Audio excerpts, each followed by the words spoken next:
boa noite a todos. Prazer imenso em iniciar esse nosso ano científico com a nossa reunião online desse ano de 2025. Nós vamos começar hoje junto com a especialização do HC e o capítulo do Paraná da Sociedade Brasileira de Colposcopia, com uma aula bem introdutória, né, que seria fundamentos e conceitos básicos aí da colposcopia, com uma forma da gente nivelar o conhecimento e aprimorar o conhecimento com a nossa professora, doutora Rita Mayra Zanini. Ela é professora titular de tocoginecologia da UFPR e chefe do setor ali de patologia do trato genital inferior e colposcopia. É prazer imenso em iniciar mais um ano com você, doutora, e estamos todos ouvidos. Então, boa noite, né, a todas e a todos. E nós vamos então dar essa aulinha para vocês. É uma conversa na realidade, né? Assim, é muito importante esses conceitos básicos para que a gente entenda para que existe a colposcopia, como ela funciona e como ela funciona em termos de tratamento, de orientação de tratamento, né? Porque nós sabemos que a prevenção do câncer de colo, ele vem pela citologia atualmente, né? Ainda nas diretrizes atuais, vai mudar, né? Mas a citologia sempre vai fazer parte de uma maneira ou de outra, então vem pela citologia, essa citologia dá uma alteração, essa alteração, se for uma lesão de caráter mais grave, ela irá para a colposcopia. E aonde entra a colposcopia? Ela vai mostrar para a gente aonde tem a topografia da lesão, aonde tem essa lesão, então, como ela se apresenta dentro do canal, fora do canal, né, qual é o aspecto dela, para daí, então, a gente poder tomar conduta. Então, hoje, praticamente é inadmissível que a gente tome uma conduta assim, terapêutica sem a gente conhecer a topografia da lesão e qual é o aspecto da lesão. Então, hoje nós vamos fazer o fundamento básico, que seria mostrar como que a colposcopia funciona, o que é uma zona de transformação, o que é uma JEC, o que são os epitélios, né? Nós não vamos nos ater em caracterização de achados, se são achados maiores, achados menores. Isso a gente pode falar depois em outras aulas, né? Então, hoje é mais para caracterização do espaço, né? Da onde que a colposcopia ela age. Então, vejam bem, nós vamos começar lá do ciclo básico, né? A gente precisa ter em mente sempre que o colo do útero ele é recoberto por dois epitélios, né? Então, o epitélio escamoso estratificado, que recobre o ectocolo e também a parede vaginal. E o epitélio cilíndrico, né? Que é esse aqui, é em monocamada, é um epitélio que ele é mucosecretor, ele tem células ciliadas que vão empurrar o muco, então ele produz o muco cervical. E a junção entre esses dois epitélios nós estamos vendo aqui, ó, né, chama-se junção escamo-colunar. Então, essa junção, nós estamos vendo aqui um colo de uma mulher numa determinada época da vida dela, e esse colo, onde a junção escamocolunar está ao nível do orifício cervical externo, ele é considerado pela colposcopia como colo padrão. Mas, na realidade, é um colo padrão, assim, que é um colo mágico, né? Só 15% das mulheres terão esse colo em alguma época da vida delas. Então, a gente não precisa querer que essas mulheres tenham esse colo desse jeito. A gente só sabe que ele é padrão porque a junção está ao nível do orifício cervical externo. E aí vocês vão ver que essa junção, ela é dinâmica, né? Então, ela pode estar ao nível do orifício cervical externo em alguma época da vida, mas a tendência é que ela role, né? Que ela se modifique ao longo da vida da pessoa e mesmo às vezes ao longo do ciclo menstrual. Então, nós vemos aqui o colo de uma mulher jovem, uma mulher de 25 anos, né? Onde a junção escamocolunar, ó, ela está bem externa ao OCE. O OCE está aqui, nós vemos aqui a presença de muco progesterônico, né? Um muco opaco, e nós vemos aqui, então, o epitélio cilíndrico, né? Que é leve, que é muito, como é que eu digo, delicado, e aqui o epitélio escamoso. E se vocês notarem com muita atenção, ó, tem uma bordinha branca, que a gente chama de bordelete, né? Esse bordelete, ele é a marca que aqui existe realmente a junção escamocolunar. Por que forma esse bordelete? Porque se vocês forem ver no corte histológico, O epitélio escamoso, ele é grosseiro, ele tem várias camadas, né? É um epitélio que foi feito para quê? Para aguentar aí, bem suportar o pH ácido da vagina, né? As mudanças que acontecem na microbiota, né? E também o trauma. Tá? Então, esse epitélio, ele é bem grosseiro, ele é espesso, e quando ele se junta, ó, aqui, ó, com o epitélio que é em monocamada, existe um degrau. Então, na realidade, esse bordelete é um degrau de um epitélio que fica mais acima e do epitélio mais abaixo. Eu sempre digo que isso aqui parece assim, se a gente fosse reportar aos planaltos aqui no Paraná, né? Então, o planalto lá dos Campos Gerais, de Ponta Grossa, que é o segundo planalto, é alto, e o de Curitiba aqui é mais baixinho. Então, esse degrau é o bordelete. Então, isso aqui é realmente uma junção escamocolunar esperada para uma mulher jovem, por quê? Porque ela tem muito hormônio, ela tem muito estrogênio, e a tendência é que esse colo fique mais edemaciado, e com esse edema, com esse colo bujudo, bonito, cheio de hormônio, vai acontecer a queda, né? O rolamento do epitélio cilíndrico, que viria de dentro do canal cervical para fora, certo? Então, isso aqui é uma jeque de uma mulher jovem. Como a gente falou para vocês, existe então no epitélio cilíndrico a produção de muco, né? Células que secretam muco e são empurradas, esse muco é empurrado através das células ciliadas, que a gente vê os cabelinhos aqui, né, na superfície. Isso a gente já mostra o que para nós? Que quanto mais epitélio cilíndrico tiver para fora, mais produção de muco vai haver, até porque ele é estimulado pelo trauma, pela mudança do pH, né? E essa mulher vai ter, então, um conteúdo vaginal mais abundante e vai ter o que a gente, uma queixa, às vezes, de leucorreia.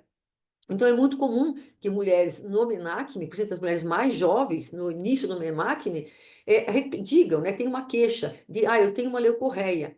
E isso, então, seria a gênese, né, daquela leucorreia que a gente chama fisiológica. Então, o que que acontece? Aqui existe uma produção de muco pelas células cilíndricas, na hora que ele sai aqui de cima, certo, né, ele carrega as células que estão descamadas da parede vaginal, que seriam aqui essas células escamosas, né, descamativas, e na hora que ele vem para baixo, principalmente que fica na roupa íntima da mulher, ele parece, né, realmente uma leucorreia, às vezes inclusive com tons amarelados, tons amarronados, às vezes pode ter um odor mais forte, porque é um material orgânico que fermenta e se decompõe.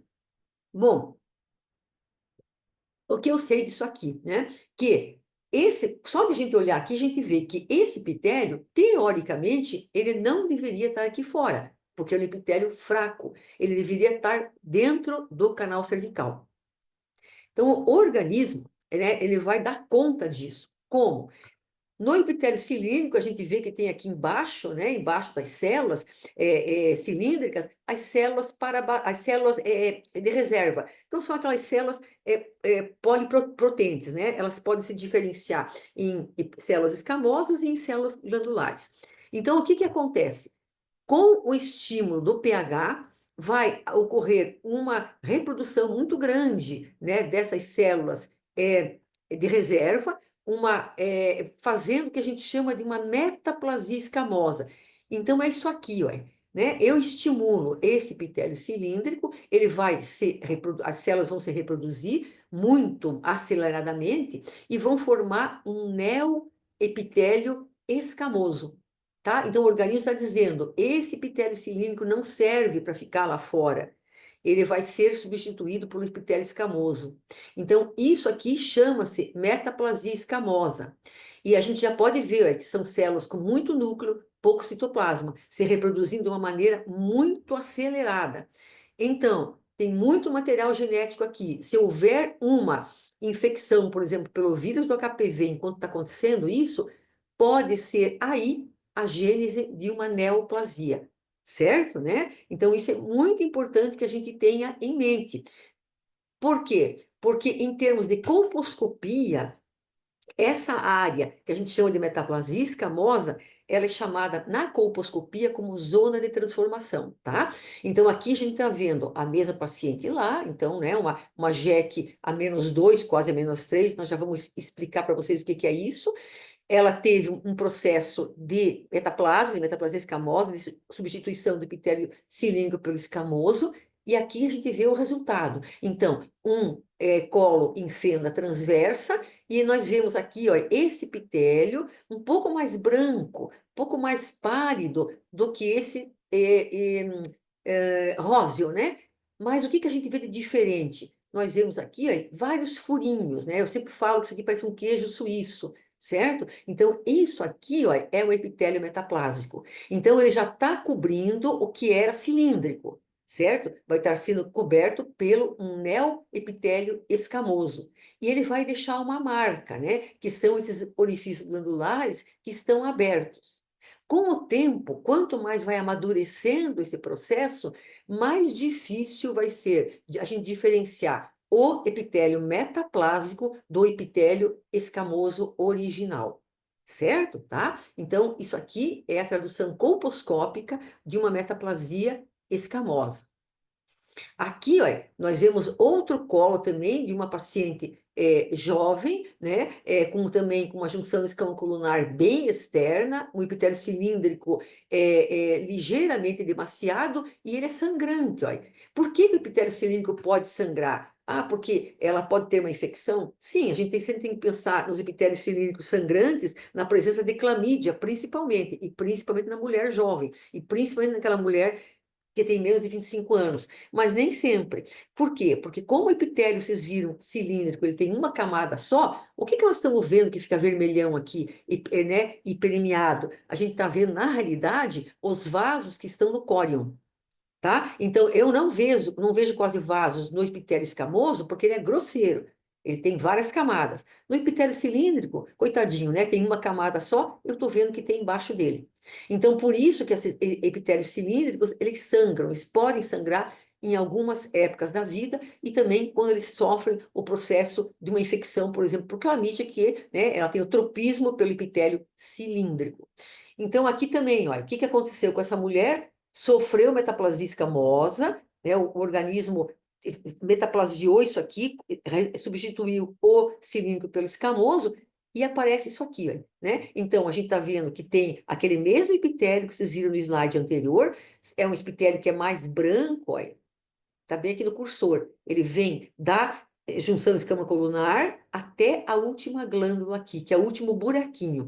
Então, esse epitélio aqui, gente, é o epitélio metaplásico. Olha só, é metaplásico. Isso aqui é uma zona de transformação colposcópica. Por que ela me interessa tanto? Na colposcopia, eu tenho que achar essa zona de transformação, porque 97% dos cânceres, eles acontecem nessa área. Então, não adianta eu fazer uma colposcopia e não ver a zona de transformação. Eu, obrigatoriamente, tenho que enxergar para eu poder emitir um laudo colposcópico, certo? Então, aqui, ó, a zona de transformação, a gente pintou, né? Vocês vão ver aqui a nova junção escomocolunar dessa mulher, que está a zero, né? Está ao nível do orifício cervical externo. E eu vejo aqui, ó, esse novo epitélio, que é um pouquinho diferente em coloração do escamoso original, e ele, ó, cheio de orifícios glandulares abertos. Então, essa área aqui é uma área de um epitélio metaplásico, de um novo epitélio. Essa mulher, anteriormente, ela tinha junção escamocolunar aonde? No azul.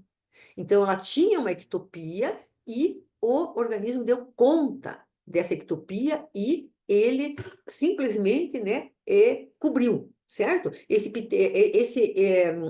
Como é que eu digo, o mecanismo da metaplasia, nunca se esqueçam, ele vem, como a gente mostrou no slide anterior, ele vem de baixo para cima, através das células de reserva, mas ele também tem direcionamento centrípeto. Tá? Então, ele vem de baixo para cima e vem da periferia para o centro. Tá? Então, são dois mecanismos que existem na metaplasia, certo? Aquela metaplasia que vem direta lá de baixo e aquela metaplasia que, além de vir de baixo, ela vem em direção ao centro. Ok? Tá? Então, esse é um mecanismo totalmente fisiológico que vai ocorrer em mais tempo ou em menos tempo, dependendo né, da mulher, dos receptores de estrogênio que existem no epitélio, tá, no colo, né? Mas, assim, a gente tem que saber que ele vai ocorrer. Então, não há necessidade de a gente acelerar esse processo. deixa que a natureza dá conta. Eu vou acelerar esse processo quando, né?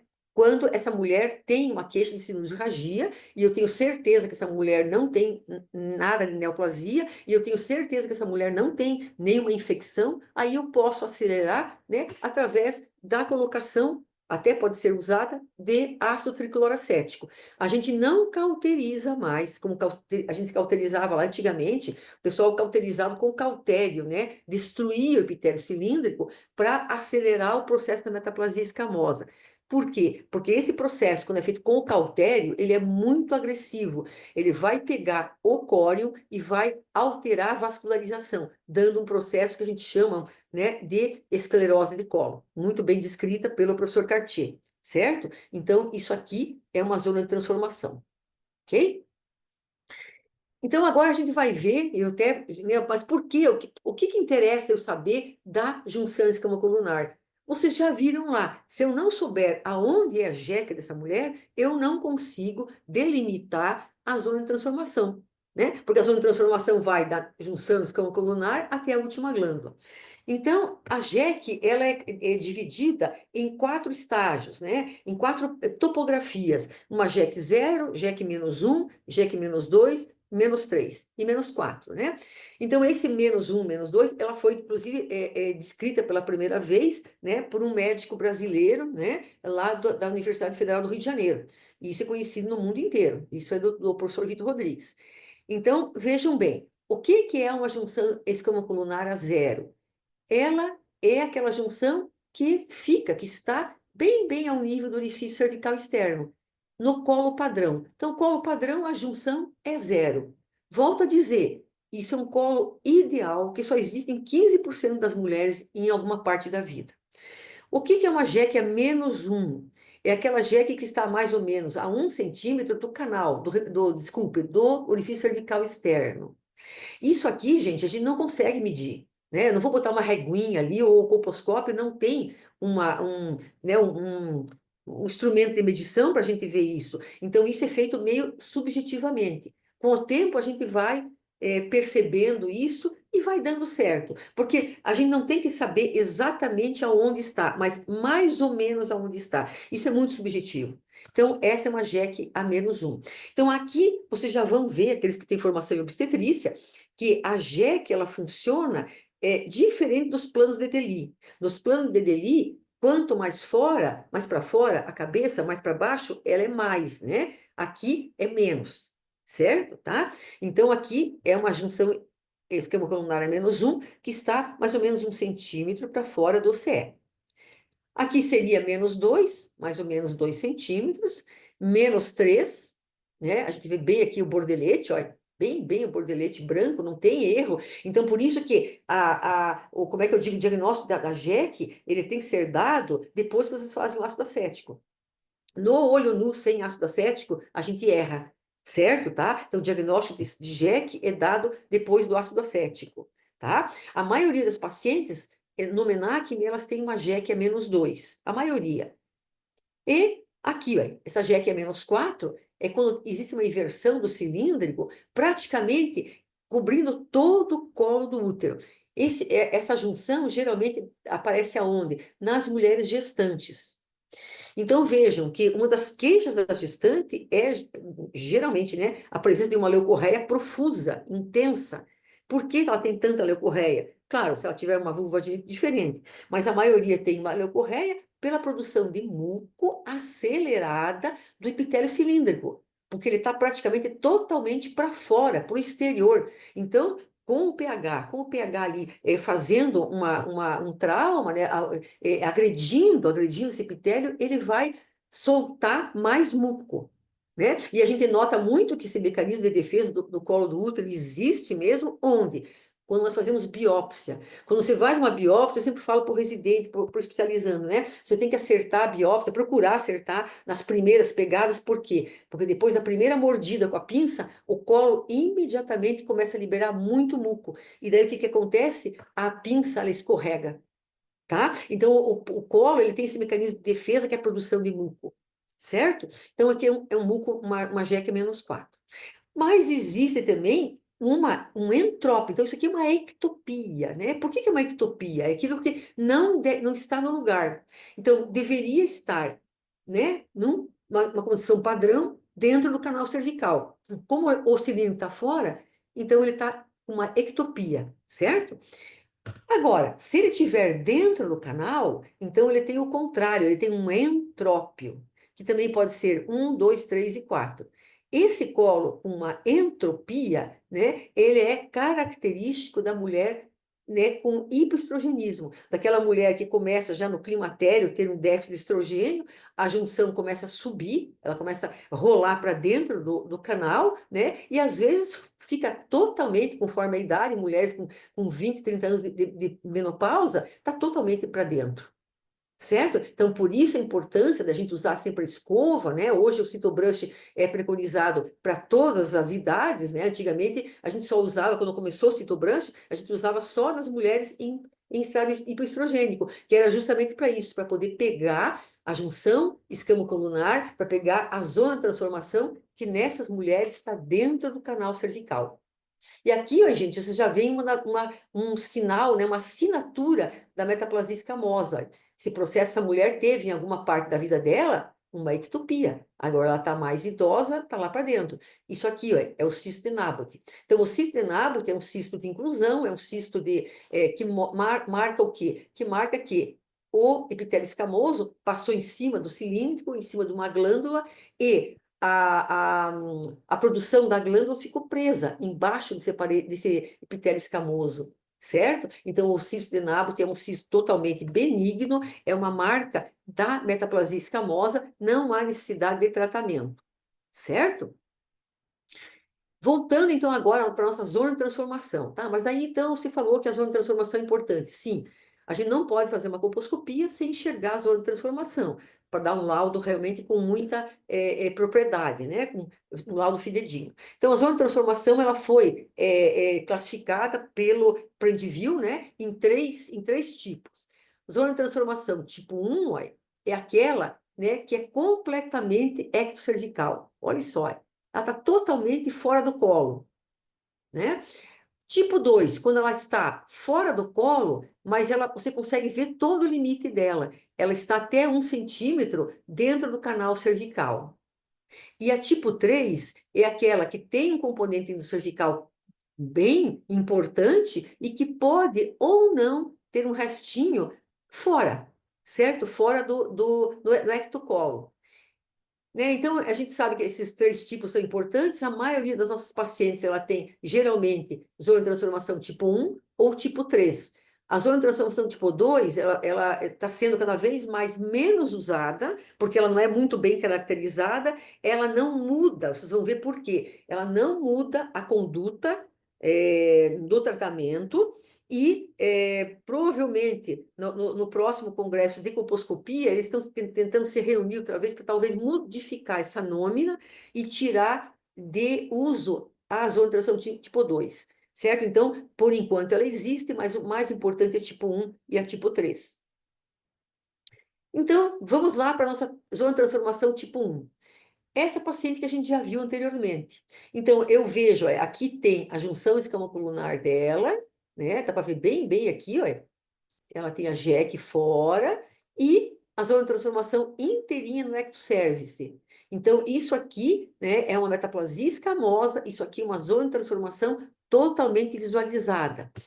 Aqui, ela, só a zona de transformação, e aqui, né, o mesmo cenário numa paciente que foi infectada pelo vírus do HPV. Então, aqui nós estamos vendo que na zona de transformação dessa mulher, ela tem, ó, um epitélio cetobranco denso, né? Olha, né? Epitélio cetobranco denso. Aqui a gente vê ainda uns orifícios glandulares abertos. Com o tempo, isso aqui vai fechar, né? Vai começar a formar um orifício glandular cornificado. E aqui a gente já vê ó, em cornificação, certo? Então, isso aqui é uma NIC3, numa paciente com uma zona de transformação de tipo 1, completamente ectocervical, inteiramente visível. Pode ser pequena ou grande. O tamanho não importa, importa a topografia.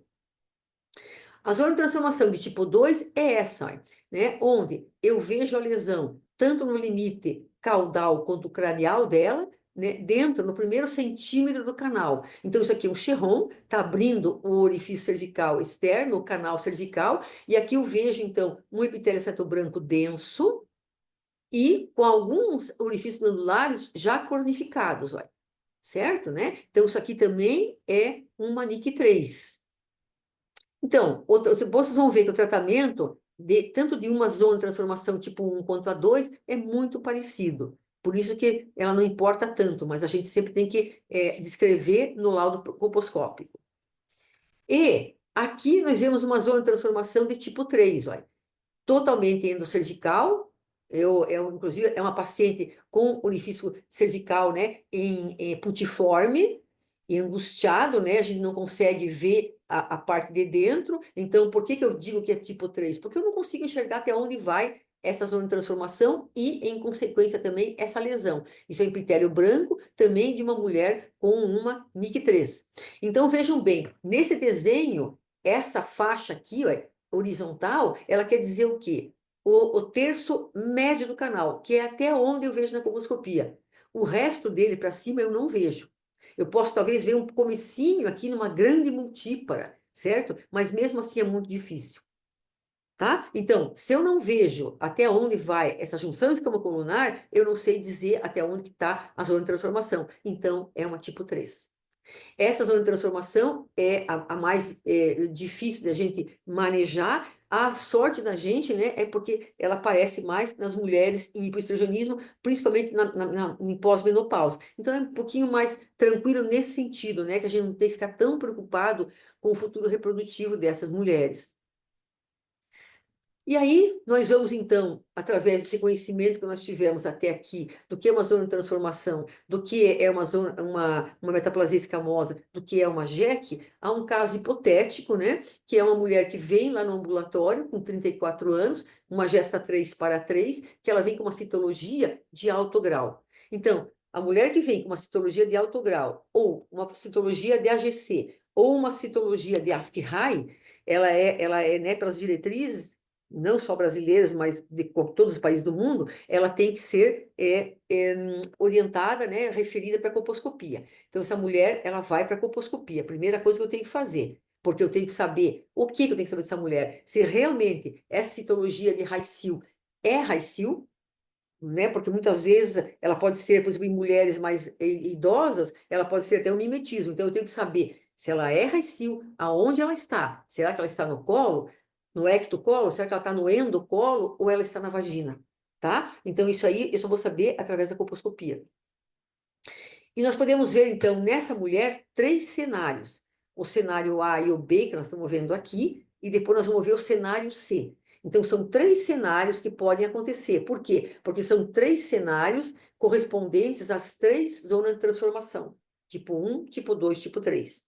Então, no cenário A, nós já vimos essa lesão ali antes. Essa mulher tem um epitélio seto branco denso, então, que eu vejo totalmente a lesão tanto limite cranial quanto caudal, né? Ela está totalmente visualizada.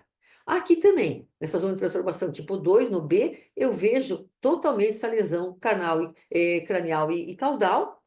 E numa mulher que tem 34 anos, então ela está no grupo de rastreio e ela tem uma citologia de referência de alto grau, certo, né? Então, o que que eu vou fazer nessa paciente? Eu tenho que biopsiar?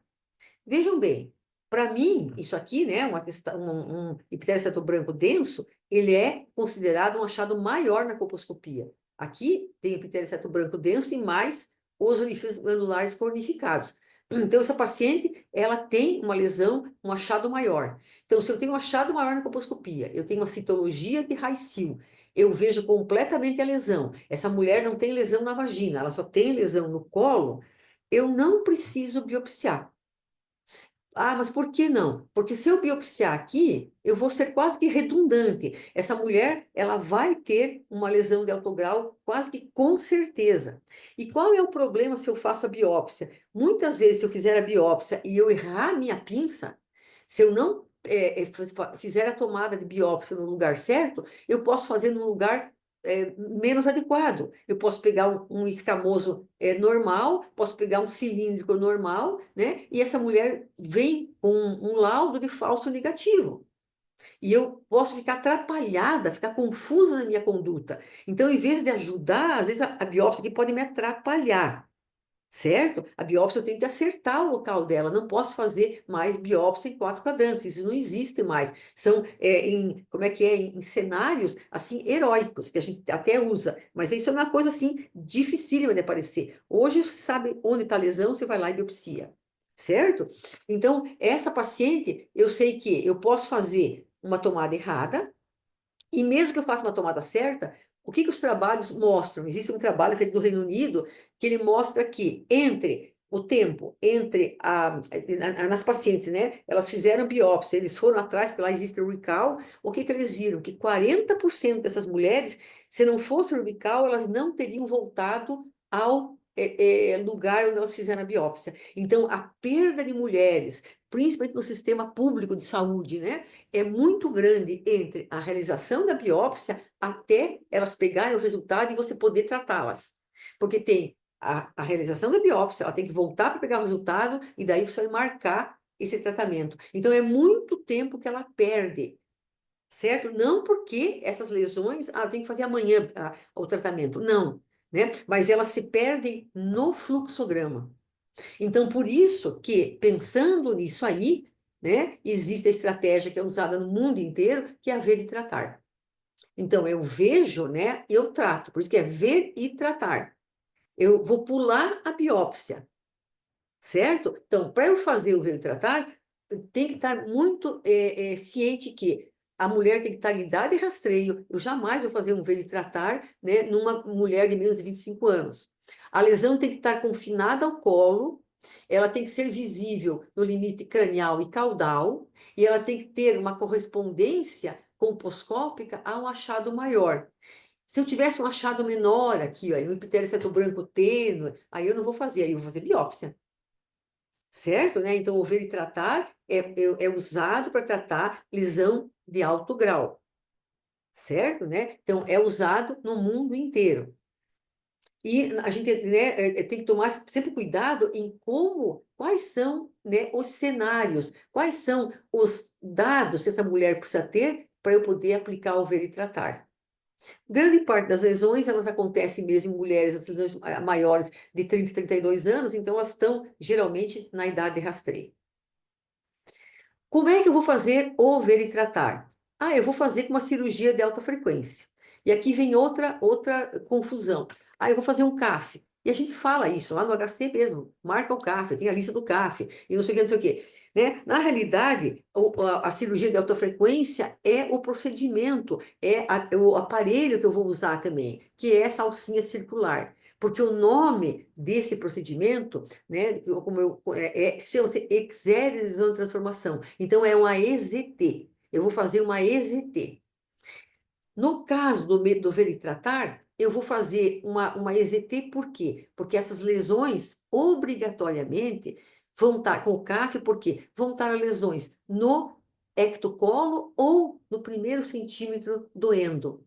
Então, eu estou enxergando a lesão. Então, essa lesão ela vai caber no arco da alça, certo? Quando eu uso a alça, eu tenho que botar uma coisa na minha cabeça, que só vai caber espécime, claro, né? Do tamanho do arco da alça.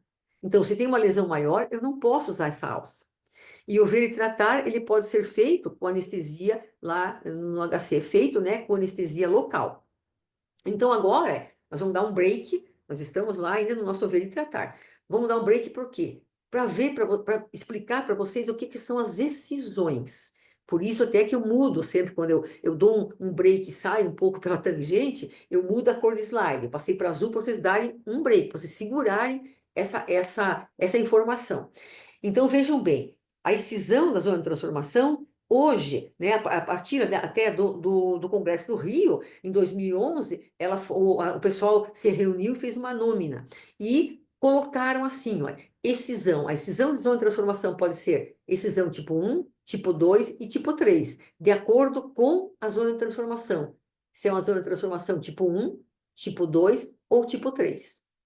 certo? Tá, né? Por que fazer, mas não, mas não é CAF, cone e tal, a gente usa isso no dia a dia, mas em termos de prontuário tem que ter essa nomenclatura que já é, né, consenso mundial desde 2011. Por quê? Porque nos trabalhos, né, os autores às vezes faziam um trabalho lá, eles falavam que tinham feito uma cirurgia, um LIP, né? Em inglês, o CAF em inglês, o AZT, é LIP. Aí na literatura inglesa britânica era um LETS. E assim ia, era um LIP, era um LETS, era uma biópsia cônica. Aí quando você fazia uma meta-análise, você não sabia, não dava para fazer direito, né? Porque você não sabia aonde aquele autor, aquele pesquisador tinha chegado com a incisão dele. Então, excisão tipo um, tipo 2, tipo 3, quando a pessoa coloca no prontuário, eu sei exatamente o que ele usou. Então, eu sei que na excisão de tipo um, a minha alça vai ser uma alça rasa, ela vai chegar mais ou menos, ela vai ter 1 centímetro de profundidade. Na excisão de tipo 2, é uma alça um pouquinho maior, ela vai ter mais ou menos 1,5 centímetros de profundidade, às vezes até 1,82, tá? Até o terço médio do canal. E na excisão de tipo 3 é 2 ou mais. Certo? Isso não é uma coisa estanque, que eu tenho que medir lá, é mais ou menos. Por isso que é muito interessante quando a gente faz a tomada quando faz a alça, e principalmente quando faz a excisão tipo 3, a gente passar o esterômetro para medir quanto que foi a profundidade. Então, isso aqui foi o quê? Por que que inventaram isso? Ah, mas inventaram moda. Não, não inventaram moda. Porque a gente sabe o que tal grupo, quando fez o trabalho dele e falou que era uma excisão tipo um até onde ele chegou. Ah, outro grupo do Zezinho lá fez a excisão tipo 3. Eu sei até onde ele chegou. Então, se eu quiser fazer uma meta-análise, eu consigo pegar esses trabalhos e ver o que... Ah, eu estou querendo ver margem comprometida numa meta-análise de excisão tipo 3. Eu vou saber, né? Não vou misturar lá tomada de alça rasa com tomada de alça média ou com uma tomada de alça profunda, certo? Então, isso vocês têm que colocar sempre nos prontuários de vocês, tá? Então, vamos voltar lá para o ver e tratar. O ver e tratar, então, é feito com a alça, né? Certo? Com uma incisão tipo um e tipo 2. Isso aqui pode ser feito em ambulatório, com uma anestesia local ou com uma sedação. Quando uma sedação? Às vezes a paciente é muito ansiosa, né? Ela é muito ansiosa, ela começa, a gente vê no exame ginecológico mesmo, quando vocês fazem a colposcopia, que ela é uma paciente que se movimenta muito na maca, né? Ou que ela fica muito tensa. Então, essa paciente pode, na hora que você for passar a alça, ela mexer o corpo. E se eu passar a alça na parte de cima, na parede anterior da vagina, né? E posterior, eu vou pegar bexiga e reto. Então, por isso que, né, teoricamente, ela pode ser feita no ambulatório mesmo, né? E quando a paciente é mais complicadinha, no sentido que é mais ansiosa, ou ela tem uma vagina de repente longa, ou ela tem uma pelve estreita, angustiada, eu posso fazer com uma sedação. Aí, por exemplo, o estudante, o aluno pergunta, não, mas como é que no HC vocês fazem isso? Não, no HC a gente sempre, para o ver tratar, ele poderia ser feito na hora. Então, a paciente vem lá no ambulatório, por exemplo, lá no HC, eu faço a minha colposcopia, eu vi que tinha um achado maior, ela veio com um grupo de rastreio, veio com uma citologia de alto grau, eu poderia fazer a alça, mas existem problemas, né, de faturamento, né, perante o SUS, então a gente tem que fazer o pedido. Então, por isso que essa mulher, ela vai depois para o centro cirúrgico ambulatorial e é feito isso de uma maneira ambulatorial, certo? Então, eu só gosto de explicar, porque às vezes pode dizer, não, mas você está falando uma coisa e você está fazendo outra lá. Não, a gente só tem um espaço um pouquinho maior, porque isso no Brasil inteiro, por causa do fluxograma de pagamento do SUS, certo? No Reino Unido, isso aqui é feito na hora, por isso que é ver e tratar. Eu vejo e eu trato, tá? Eu vou pular a biópsia. Então, ver e tratar sempre nesses dois tipos de zona de transformação. E daí eu vou ter, então, o último cenário, que é o cenário C, onde eu vejo que essa mulher tem um epitélio cetobranco denso, né? Então, ela tem uma citologia de Rayceal. Eu não vejo a zona de transformação dela, essa lesão adentra o canal e eu não vejo até onde ela vai. Então, essa mulher tem uma zona de transformação tipo 3. Tem uma parte da lesão fora, que nós estamos vendo aqui, ué. é epiteliceto branco denso, mas prestem atenção aqui, ó, que aparece um mapa da América do Sul, ó. Isso aqui é o epiteliceto branco mais denso ainda, né? Ele é bem aquele aspecto que eu sempre falo para o pessoal no ambulatório, que parece um toicinho, né? Parece um bacon, aquele toicinho antigo, que é bem branco, certo? Então, quando vocês veem um epiteliceto branco que você lembra aquele toicinho, vocês podem... Nossa, é muito provavelmente essa mulher que deve ter uma lesão de alto grau. E aqui nós vemos uma outra coisa, ó, que é o sinal da margem. Olha como forma uma margem aqui. Então, eu tenho um epiteliceto branco denso e aqui eu tenho um mais denso. Essa margem aqui, isso aqui chama-se sinal da margem. Isso é um sinal muito preditivo de uma lesão de alto grau. E essa mulher realmente tinha um NIC3, né? É uma paciente nossa, certo? Então, se ela tem uma zona de transformação tipo 3, eu não posso fazer um veio tratar nessa mulher. Não deveria fazer. Então, vamos ver o que tem aqui, ó. Então, tá lá essa paciente. Daí tá, mas você não faz um ver e tratar, o que que você vai fazer nessa mulher? Primeiro lugar, eu posso fazer uma biópsia se eu quiser. Certo? Ah, mas então você não pode fazer ver e tratar, você vai fazer uma biópsia. Sim, posso fazer. Mas vejam que incongruência. Se eu fizer uma biópsia aqui, só uma biópsia, eu vou pegar a lesão visível. Eu vou pegar aqui, eu vou pegar aqui, eu vou pegar aqui, né? E dentro do canal eu consigo pegar? Difícil. Com a pinça de biópsia eu não vou conseguir pegar, não. Não vou pegar. Então ia ficar uma biópsia, né, que não vai me dar muita segurança, porque vai me dar segurança do que aquela mulher tem na parte do ectocolo e não do endocolo. Então eu posso usar nesse caso, são duas vertentes. Eu posso usar então uma biópsia, eu vou fazer uma biópsia aqui, posso fazer uma aqui às 12 horas, e daí eu posso fazer uma curetagem de canal cervical, né? Isso é usado muito nos Estados Unidos. Na Europa, eles não usam curetagem, eles usam uma outra tomada de citologia com o citobrush, passando mais 6 vezes dentro do canal, rodando mais 6 vezes dentro do canal. Aí você diz, mas por que que os americanos fazem uma coisa e os europeus fazem outra? Por conta disso aqui, ó. Vamos lembrar outra vez lá da histologia, lá do ciclo básico, gente. Olha aqui, ó, a árvore da vida, né? Olhem as reentrâncias que existem no canal cervical. Então, olha aqui, aqui também tem as reentrâncias nesse desenho. Olha, olha como a cureta passa. Ela não pega dentro da reentrância, ela pega mais a parte mais, o pico da reentrância, né? Ela não pega a parte profunda. Então, o que que isso aqui mostra para vocês? Olha aqui nesse desenho maior, olha, que essa curetagem, ela é pouco sensível, certo? Ela vai ter valor quando essa curetagem? Quando ela der positiva. Mas ela pode não dar positiva, porque se essa mulher tiver uma lesão no aprofundamento, no aprofundamento das reentrâncias aqui do canal cervical, a cureta passa batido aqui em cima e não pega a parte profunda. Então vai dar o quê? Um falso negativo. Por isso que os europeus preferem uma nova coleta da citologia, certo, né? Porque o citobrush vai passar, ele consegue na cerda entrar dentro da reentrância. Vocês entenderam a diferença, né, de uma cureta para um citobrush? Tá? Então, isso são duas escolas diferentes. Então, eu posso fazer isso. Posso fazer uma biópsia aqui, uma biópsia aqui embaixo, fazer a cureta ou uma nova tomada de escova, ou eu posso fazer direto aqui uma exérese. Eu faço um cone, que na realidade, uma EZT3, que na realidade vai ser diagnóstica também e terapêutica, se eu tiver margem livre.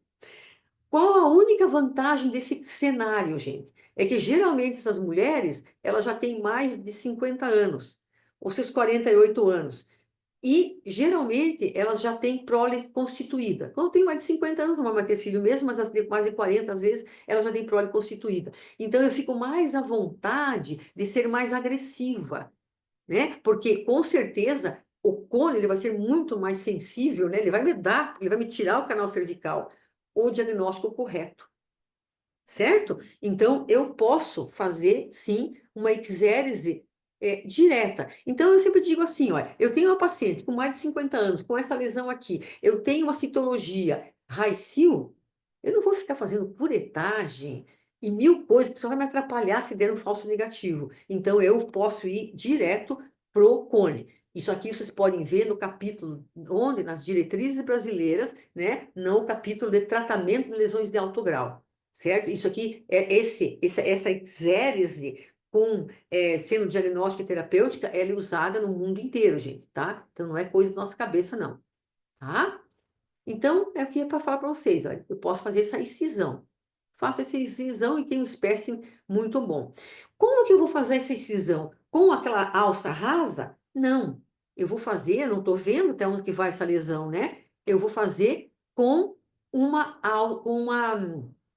incisão que pegue, olha, toda a parte externa e a parte interna também, tá?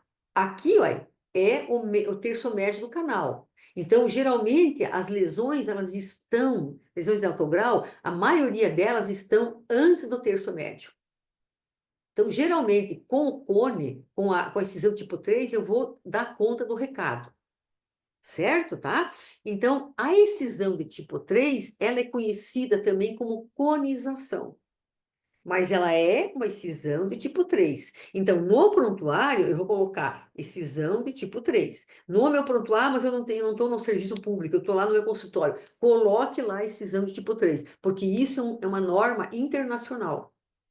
Não vou botar conização. Conização eu falo com o aluno, eu falo, né, com os colegas lá no hospital, vocês vão falar com os colegas de vocês, mas é uma incisão de tipo 3, certo, né? Como que eu vou fazer, então, essa incisão tipo 3 que eu chamo no popular como conização? Porque isso aqui é um cone, né, gente? Ó, é um fragmento grande, né? Tá? Então, poder fazer isso com o quê? Eu posso fazer com o cone a frio, que nós fazemos lá no serviço, a gente usa bastante cone a frio ainda, né? Tá? Vai me dar uma espécime, olha, do tamanho de um cone. Sempre falo que essa paciente tinha uma NIC 3 na citologia, tinha uma alto grau na citologia, foi feito biópsia nessa mulher e deu um NIC 3, e olhe só no cone, aqui, ó, nessa parte mais alta do cone, ela tinha um microinvasor. Certo? Então, como o cone, ele não é só terapêutico, né? Ele realmente confirma o diagnóstico, ele faz um upgrade. Como é que eu vou fazer isso aqui? Eu vou fazer com o bisturi de lâmina 11. Não vou usar o bisturi de lâmina 24 de jeito nenhum, que vai ficar uma coisa muito agressiva, e o de lâmina 15 também não é bom. É o lâmina 11, que é a baioneta, com cabo longo, certo? Quanto mais eu tracionar o coto, a peça para mim, né? Se é o colo para mim, composi, mais vai formar o cone, vai formar o chapéu de bruxa, certo, né? Tá? Então, isso é uma técnica que a gente usa, que ainda nós usamos bastante no hospital de clínicas. Uma outra técnica que a gente está usando bastante também, então, muito cone a frio, a gente está substituindo pelo cone a quente, a gente usa isso aqui, ó, que é o suetes, que é o cone com, então, a ZT3 com a microagulha. Com a microagulha, então, isso é uma gentileza da professora Maria Angélica Camargo, da Fiocruz. A gente tomba a peça com um ganchinho e vai clivando, ó, com essa microagulha. E o cone vai ficar muito parecido com um cone a frio. Tem a grande vantagem que requer só a figura de um cirurgião. Então, a gente que, por exemplo, vocês que operam fora, quem tem consultório e opera fora, quando vocês marcam um cone a frio, às vezes é complicado de achar auxiliar, né?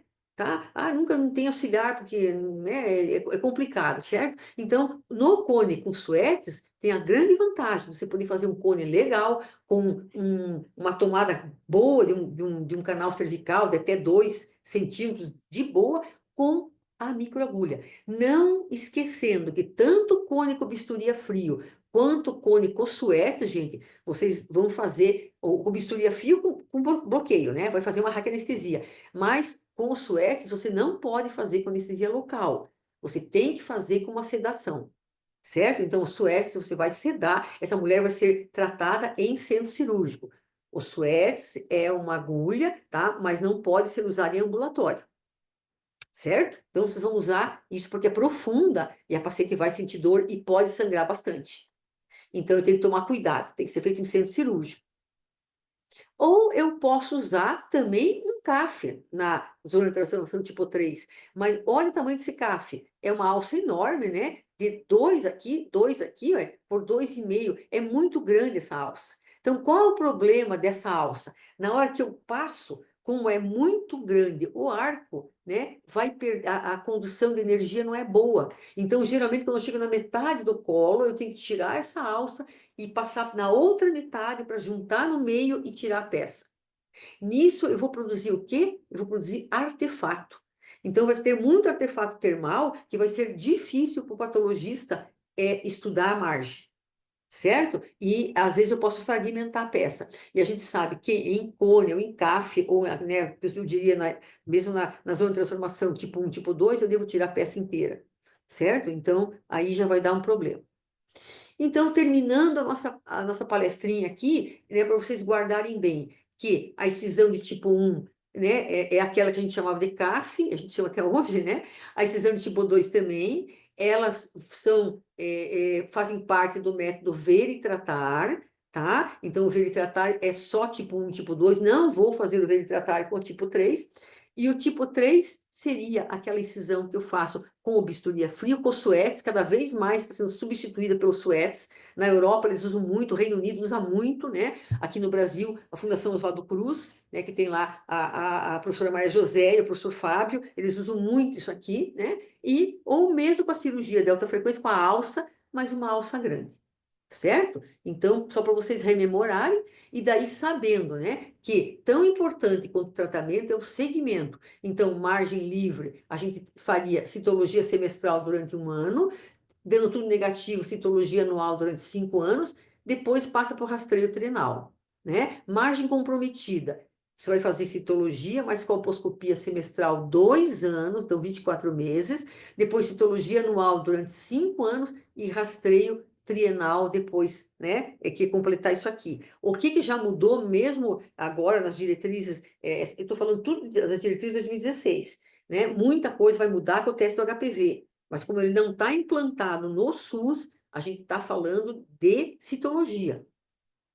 Então, o que a gente tem que ter em mente, né? Que a taxa de carcinoma invasor, né, nas mulheres que já tiveram tratamento por lesão de alto grau é muito maior do que em 20, 25 anos, é muito maior do que na população geral. Então, essas mulheres hoje, isso tem que ter na cabeça da gente já.